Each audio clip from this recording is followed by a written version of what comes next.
I'm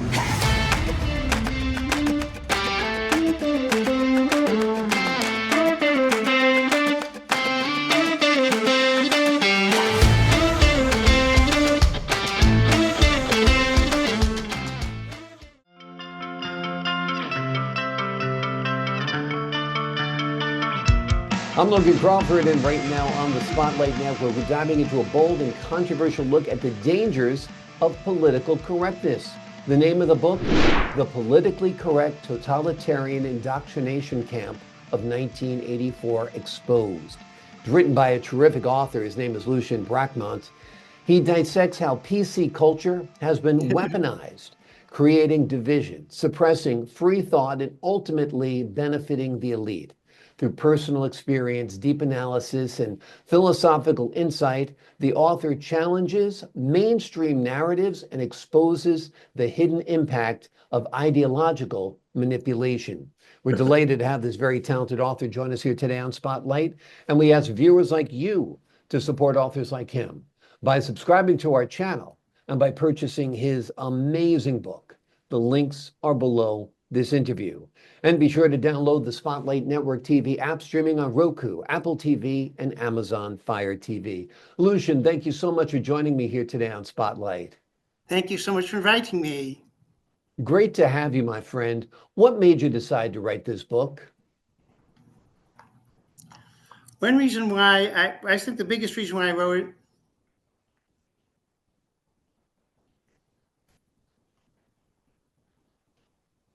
is because I saw a true need for this book. This book mentions many unique analyses and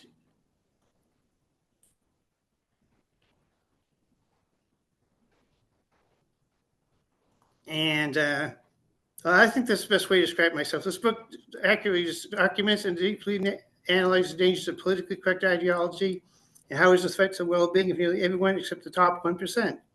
Political correctness, though masquerading as a solution to nearly all the problems of the so-called press groups, is actually a highly class ideology which has successfully integrated the feminists and other so-called oppressed demographics supporting a system that benefits the top 1% of males, more than 99% of women, along with other deficiencies.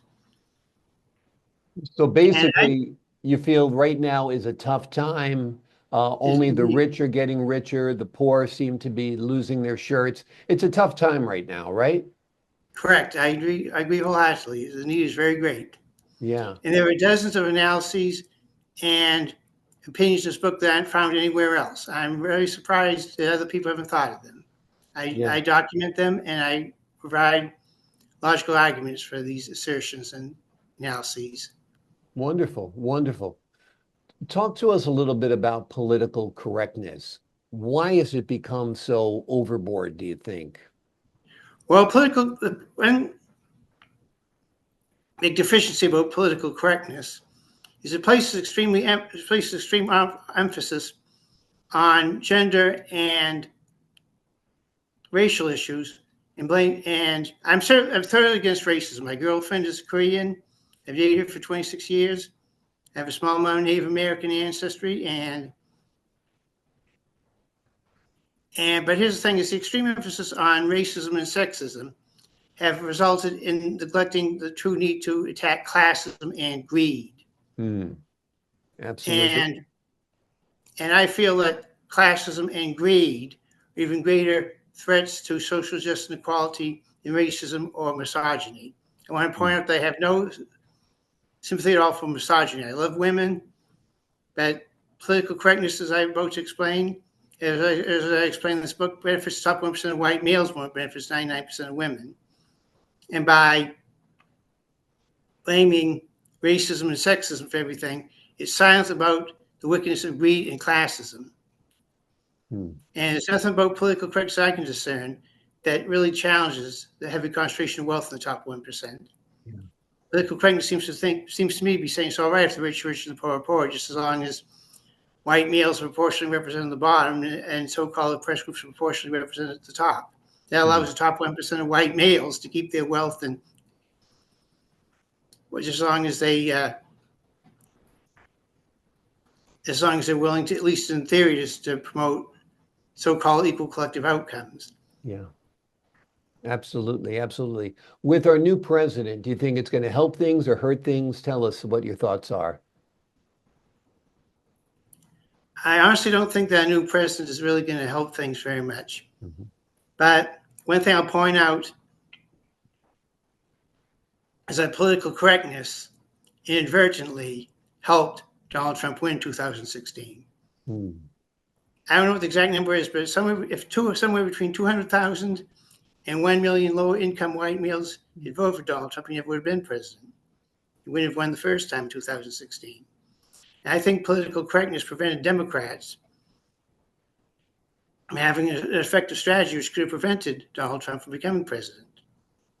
I feel very strongly that the Democrats, and I want to make it very clear that I'm not providing any propaganda for the Republican Party at all. Since the last 5 years, I've been politically unenrolled and been nonpartisan. Hmm. Yeah, But, absolutely.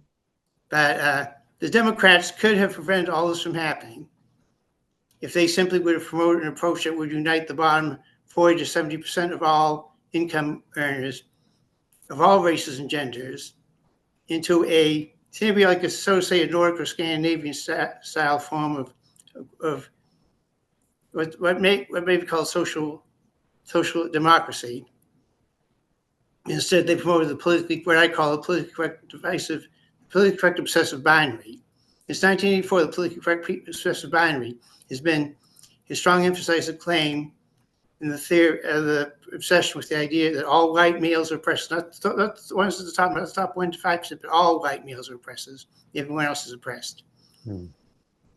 And that forced large numbers of low income white males to the far right politically.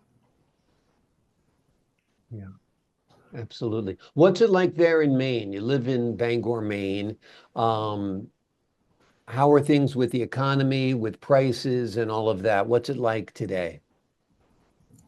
I personally am not doing too badly. I'm sort of concerned with my girlfriend. She's disabled and Hmm. very dependent on government help, and plus I'm retired, so Hmm. I'm on Social Security. Yeah. Yeah. Well, hopefully that government helps for your girlfriend if she's disabled. I mean, because so many programs are getting cut right now, it's a little bit scary. It That's is for very. sure. Yeah. What do you think the solution is? How do we get back to, an America where everybody can afford to live here, where, you don't have to be rich to buy a home, where, prices aren't skyrocketing? How do we get back to normal? I'm not a politician or an economist, so I don't really know how to implement this. I think Hmm. what we need is to define and understand equality Yeah, absolutely. as a Absolutely. just and equitable and sufficient standard of living for all.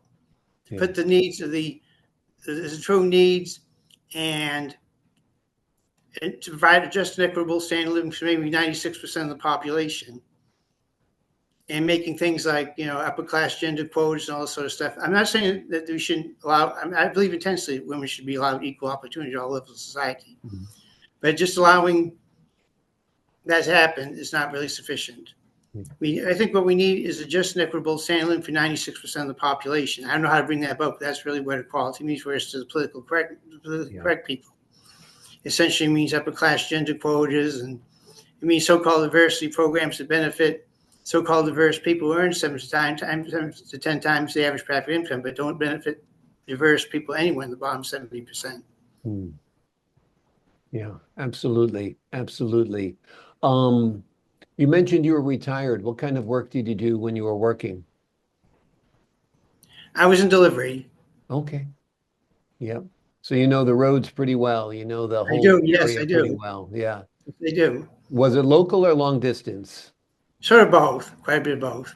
A little bit of both. Is this your first time writing a book? I wrote a previous book several years ago about my life as an autistic individual. I'm Hmm. autistic. I didn't know I was autistic till 2007, 2009. Hmm. Well, you've done a wonderful job with this book, and I'm sure your Yeah, book on autism is a great book as well. Thank you. Yeah, I think it's very, very insightful, this book. I think it's timely. I think things are very tough in this country and that people need to know what's going on. And I think your book really puts things in perspective. Thank you so much. What do you hope readers take away from your book? What do you hope they learn from it?